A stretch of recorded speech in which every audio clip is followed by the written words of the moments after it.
G'day, Jordan. Thanks for joining us for this fantasy preview show that we're going to call it. I'm Craig Abernethy. I'm behind the Australian Poker Schedule website. And of course, we've got Jordan Bromley, a commentator, media person. What's your title? I mean, that's pretty much it. I mean, I guess I'm the commentator for APL. I'm going to be the auctioneer for the fantasy. You'll see me running around the millie doing interviews and chatting and just causing dramas everywhere, getting people embarrassed, getting them on camera. So I don't know. If you see me around, don't be scared. I don't bite, but we'll have a bit of fun during the series, I'm sure. Yeah, well, unless everyone's been hidden under a rock, they know the APL Million is starting this week.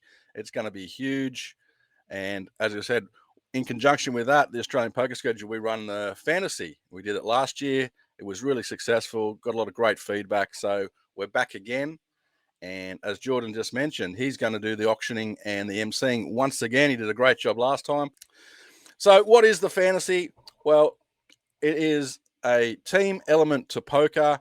Owners contact me and they purchase a team, and then they go to our fantasy live auction draft and they draft their team. So each team gets a $150 budget. They get 6 players they have to draft. So average 25, but some of these players will go for a lot more than that. It's got this team element and team vibe, which really adds a bit of camaraderie and the extra element of cheering for your team, and also creating new friendships and people that you might not necessarily know. You might create a group chat with them and keep yourself updated on how they're going throughout the series. And there is that thrill of being drafted too by someone who, you look up to in poker. If you've been sort of performing throughout the year, or you let them know that you're playing a full series, one of these guys that purchase a team in the fantasy may draft you as well. And alongside that, we create some cool patches that all the team wear so that each team looks the same. They've got that team logo and poker patch on them, and it really adds that element to it. So, yeah, Jordan, what do you think about the fantasy? Any sort of things to add with that, or? I mean, I was running around most of last year looking at most of the final tables that we're running. And I think the final tables, the crowds for the final table were probably like 25 to 30% larger purely for people that were railing the people that were in their fantasy. Like, I remember even straight away at the very start of the series, there were people that I'd personally not had the opportunity to meet. I wasn't really at too many live events last year, but I knew they were on a fantasy team. And all of a sudden, there were 10 guys that I knew that had drafted players that were kind of standing on the rail, and I had no idea who they were cheering for.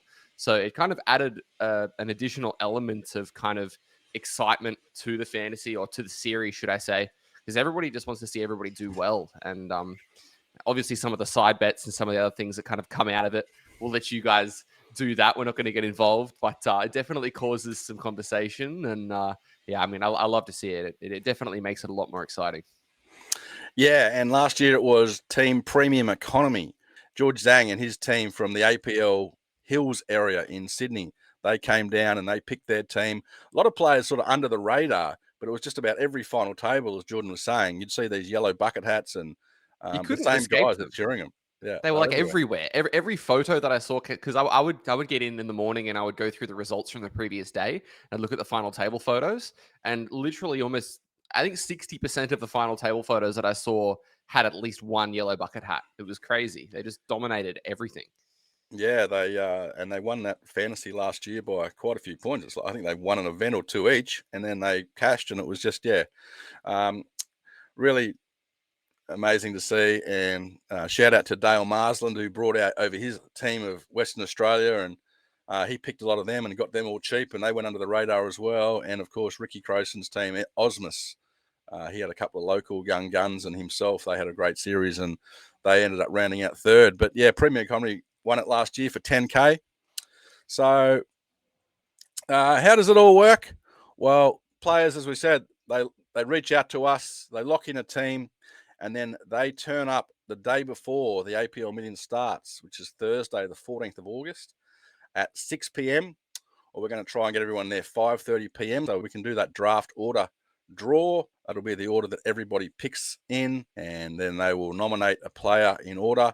Yeah, I mean, last time we did it, it actually went a lot smoother than I think either of us thought. We thought we'd be there for kind of 5 or 6 hours, but we were all wrapped up in about 3. So by the time, obviously, you've got the first few names that are always going to be the kind of big selections that people are going to wager quite a few points to try and acquire.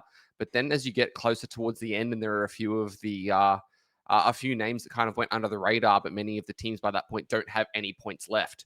So there were people that were picking up pretty high value targets, so to say, for their fantasy team for as low as kind of 2-3 points or $3. So that actual time that we do the draft, I think it's going to be in the main room. Is that correct? Yeah, in the main poker room where you play all the big events there, we're going to have the spreadsheet up on the big screen behind us, and you'll be able to see how many players you've got left to pick in your team, how much your salary cap remaining is, and it'll be very interesting to see and how it unfolds. And there is a lot of strategy involved in it. Yeah, and just like last time, I think we're going to be live streaming it. So if you're not able to make it there on the day, but you are interested to see whether or not you get selected, or you're interested to see who kind of the higher value players are that go this year, you will be able to watch it. Yeah, we are going to be streaming that live on the Australian Poker Schedule Facebook page and YouTube. So you'll be able to check out for that.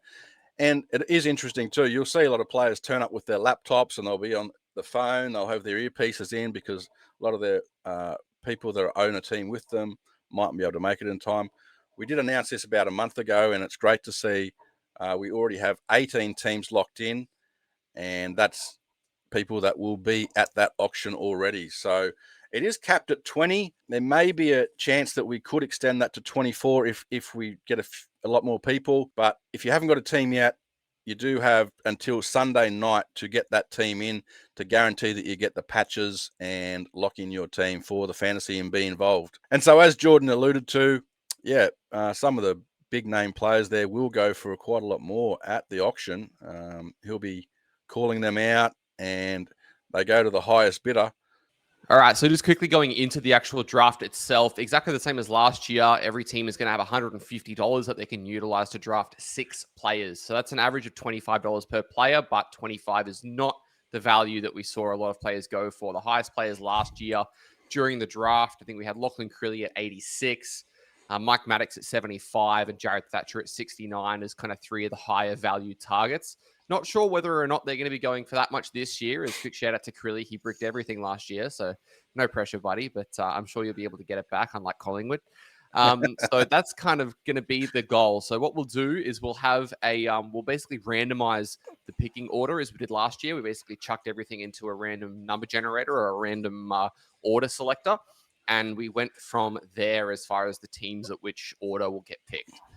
So at the start, sometimes people will pick players that are immediately of high value, and occasionally they will kind of be some strategy in waiting until a little bit later in the draft to try and get them cheaper, but that's totally up to you. The minimum bid you can make obviously is $1. Usually at the start, we like to try and keep things kind of cruising along. So if we know that it's going to be somebody that's probably going to go for a decent amount of money, for example, just throwing a name out there, Amin Riazati, the main event champion last year, probably not going to want to start at $1 for him. You're probably going to want to start at, say, 15 or $20. Otherwise, we're going to be there until 3 a.m. So that's kind of the plan for that. We will have multiple teams situated at each of the tables, and I'll be able to call it out. You will have paddles to raise up if you are going to be nominating players or if you are going to be bidding. So please do that so it's easier. Last year when I was trying to look around, people were yelling stuff out at me and I had no idea where it was coming from. So use those paddles and make it clear as we can for me, and we'll try and keep it rolling along nicely. Now, Craig, it looks like you've got a few names here that you reckon are going to be some good picks for this fantasy. You want to run through them quickly? Yeah, well, you did mention Lachlan Crilly. I know he bricked it last year. He went quite high because I believe there was a series before at the Turf Club where he won the Player of the Series. So his auction value went right up.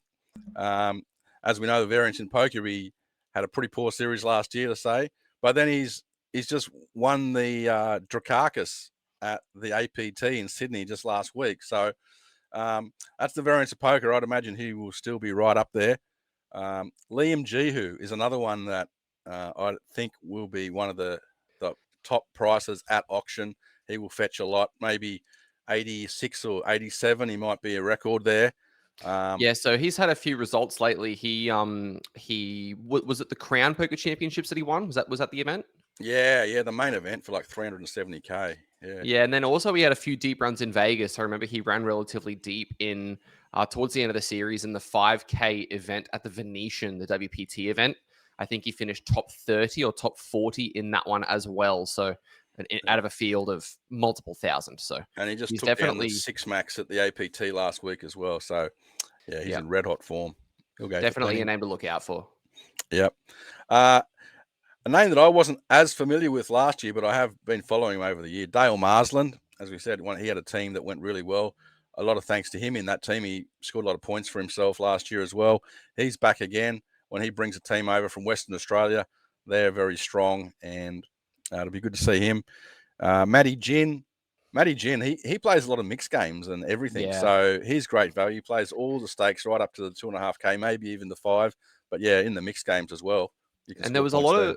there was a lot of people that were last year trying to pick players that were going to be able to perform in the mixed games, because obviously there is a lot of Hold'em events and there's a lot of Hold'em players you're going to be looking at to try and pick up. But the issue with those fields and those tournaments is that the fields are so saturated that it's kind of a bit of a needle in a haystack kind of thing.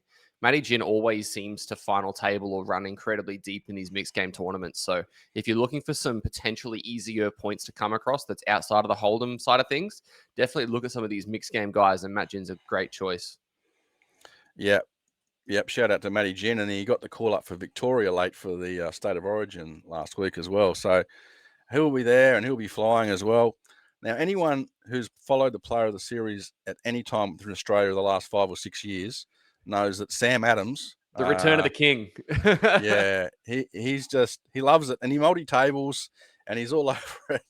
And, I mean, he's just a points collector. Like he just collects points basically. He just finds a way. He will sit there and he'll wait for his opportunities. He'll blind down to 5 bigs, and then 5 hands later he'll have 30 bigs, and you'll wonder what the hell's going on. But yeah, I don't know how he does it. He's an enigma when it comes to collecting player of the series points, and don't think this is going to be any different, especially over these kind of longer series. He always seems to thrive. So we'll see Yeah, how he goes. and Sam has started to dabble in PLO and mixed games as well. So don't be afraid if he pops up, and he's just one of those guys that can just work out a game as well as he on the fly and just cash in any of those, and he'll be on final tables. So yeah, I'd imagine he will go for a lot being back in Australia now.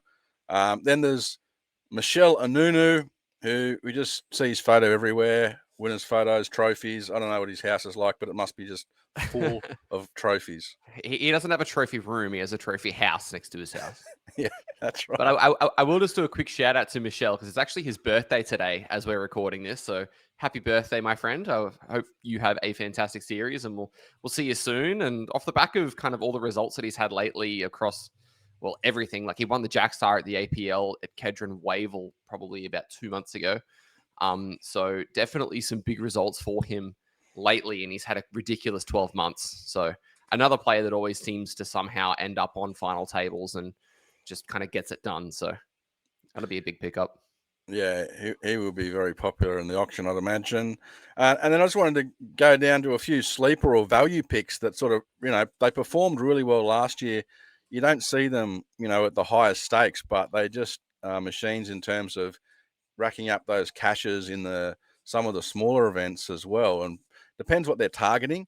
So Ricky Croson, he targeted last year the smaller events because of that player of the series that they put on with the extra money. He targeted that, and I think he made 4 or 5 final tables. He Am I loves it. right in thinking that he made the most points last year of any player? He did. Yes, he made the most points of all players last year. He did like an impersonation of Sam Adams, basically. He just, jumped in absolutely everything and just ran deep and just accumulated points after points after points. Look, I will say that strategy last year specifically, given how ridiculously huge all of the event prize pools were, like those 350s, every single 350 had upwards of 30K up top, which is mind-boggling to really think about, because a lot of these guys that are playing the fantasy, and then a lot of the guys that are playing higher stakes, are going to mainly play the buy-ins that are sitting at 600 and above. Like you'll see them playing the 1K opening, the 1K or the 1500 Jack Star, the 2.5 Centurion, the 5K shot clock towards the end, but they will skip out on these 300s and 350s, even though single day you can be winning 30 grand. And a lot of the field is not going to be kind of, for lack of a better phrase, kind of the more studied players that you would come across in the 1K. So I think there's a lot of opportunity in those tournaments. And I think we're probably going to see a few of those guys jump into those fields a little bit more consistently this year. So it's definitely something to think about when drafting as well. Yeah, and fantasy, of course, a good fantasy player isn't necessarily the best player in Australia or the best player in the world. So if you look at the top three on Hendon Mob, you know, you've got Michael Adamo and Cale Burns. Well, they wouldn't be a good pick in the fantasy. They might be the best players in Australia, but they're not going to be the best pick in a fantasy team because they're not going to play all the events and they're Yep. not going to accumulate as many points. So it's the players like what we've mentioned so far already, and players like Ricky. Another one is Kota Kagasaki. He had a great series last year. He plays all the events now as well.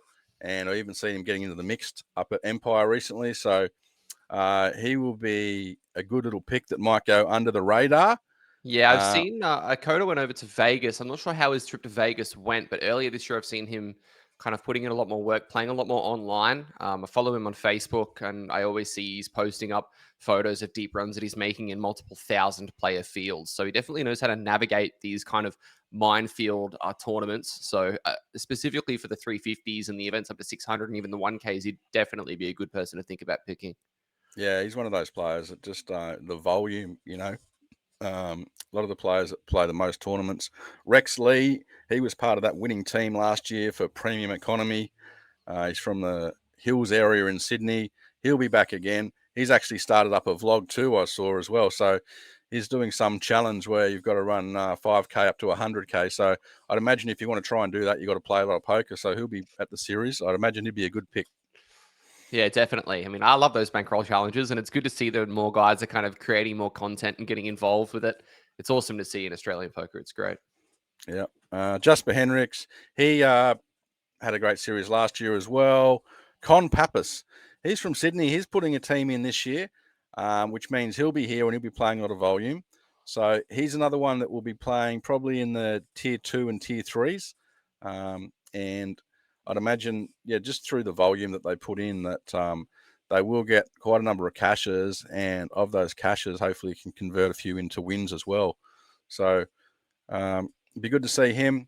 Jake Cope, I've seen his face popping up so much lately, just on photos around Queensland, APL PTs up at Empire. He looks like he's putting in a lot of volume and be a good pick to score some points in this upcoming APL Million. And just one other I might just add in there too, Josephine Ting. Likewise, I've seen her photo popping up, winners' photos and cashing on final tables. So, look, if you want players in your team, which you do, that score points, I'd imagine, just have a look at who's playing lots of events lately, who's got the bankrolls, who's playing, and who's winning. So that's pretty much what it comes down to. Yeah, definitely. And there are a couple of other guys that I want to quickly shout out as well that I think will be names that people will recognize that may not immediately think about them as a fantasy draft. So Nelson Dong's had a fantastic year. He shipped the APO main for almost 400K. And he's been working very hard. He was over in Vegas. He's been crushing it. He's been doing it really well. So definitely somebody I think people should be thinking about quite a lot as well. And Johan Lees, I think, is somebody that's had an amazing year so far. He's been grinding really, really hard. He also had a great APO, and I think he's going to be firing this entire series as well. I mean, if he's not, I apologize to anybody who drafts him. But yeah, they're two names that I think definitely worth thinking about. Yeah, look, we haven't done our research, just to be clear, to make sure everyone is coming. Corey Van Jay, he'll be playing Yeah. everything once again and looking to improve on his brick of a series last year. Um, Bert Perry will be a great pick. yeah, Always plays absolutely everything. He's although definitely going to be there. that's a troll. He's over in Cyprus at the moment. He's playing Come the on, Craig. Let me EPTs. get that one through, please. It would have been so funny. I don't know, maybe we can. Yeah. Anyway, so look, we're really looking forward to running this event. I'm looking forward to having Jordan there doing the auction. It'll be a lot of fun on a Thursday night in fantasy draft live auction. That'll be at the Southport Sharks, 6 p.m. in the main poker room. If you can get there at 5:30 p.m. because we want to do that randomized draft order, and it might be, and there's a few other announcements and so on. And as I said, we do have 18 teams locked in already. So you don't have much time, but if you do want a team, let us know. Reach out to us ASAP. As I said, we've got patches and stuff that we like to make up. So If you get that team in ASAP, we can guarantee that you have those patches to put on the team that you draft. And as always, guys, if you guys have any questions about anything to do with the fantasy, any questions about the millions at all, so feel free to comment on this post or comment on the video on either Facebook or YouTube where it gets uploaded. Send either Craig or myself a message. We'll do our best to try and answer. I don't have any insights as to sneaky players that are going to be around. There's a few names that haven't been mentioned that might be worthwhile thinking about. So if you reach out, maybe I'll be able to let you know of a name or two, but it's going to cost you. So we'll have to see how that goes. Yeah, and this time of year too, that with the 25K fantasy over at WSOP, you do notice a few players that may not be on the top of people's lists that are going to play the full series, and they make an announcement too. So if you're one of the players that does know that you are going to be playing the APL Million, and you mightn't necessarily be thought about being drafted, and you want to be drafted, and you want someone to pick you, then yeah, make some posts, make an announcement on your story or whatever, and let people know. And I'm sure that people will reach out to you. It is a great opportunity to meet new players, have a chat with other players about what they're playing, what their strategy is. So don't be afraid to talk to people. That's what part of the fantasy is too, creating new friendships. And so, yeah, just reach out, have fun with it, and have a chat to people about it. Yeah, I mean, people are debriefing fantasy results every day. You'll probably be able to come across somebody in the poker room at any given point who's going to be talking about who's going well, which team is winning, what team needs to have a result towards the end. And it always gets exciting on the very last day of the series because usually, unless there's a team that's far and away in the lead, which is what happened last year, the kind of 2, 3, and 4 positions are always very close towards the end. So it always causes some more drama, and it's worthwhile kind of keeping up with it until the very end. Yep. So with that, make sure you check out the Australian Poker Schedule on Facebook, on Instagram, and on our website. You can find all of the details there. As I said, any questions at all, please just reach out. We are going to have the live stream on the Australian Poker Schedule YouTube of the auction on that night on the Thursday. So stay tuned for that. Yeah. Just quickly before we sign off, if you see me running around doing any content, don't be afraid to come over and say hi and have a chat. And also, not sure if this is the best place to chat about it, but whatever. If anybody is interested in hitting the gym downstairs at Southport, I tend to try and go there. I wouldn't mind getting a bit of a crew of people together. See if anybody else is interested in getting some people down there for a workout session. So feel free to send me a message and we'll get that organized. And other than that, we will see you at the APL Millions. Thanks a lot, guys. Thanks, Craig. We'll see you guys next week. So soon. I can't believe it's already next week. Yeah.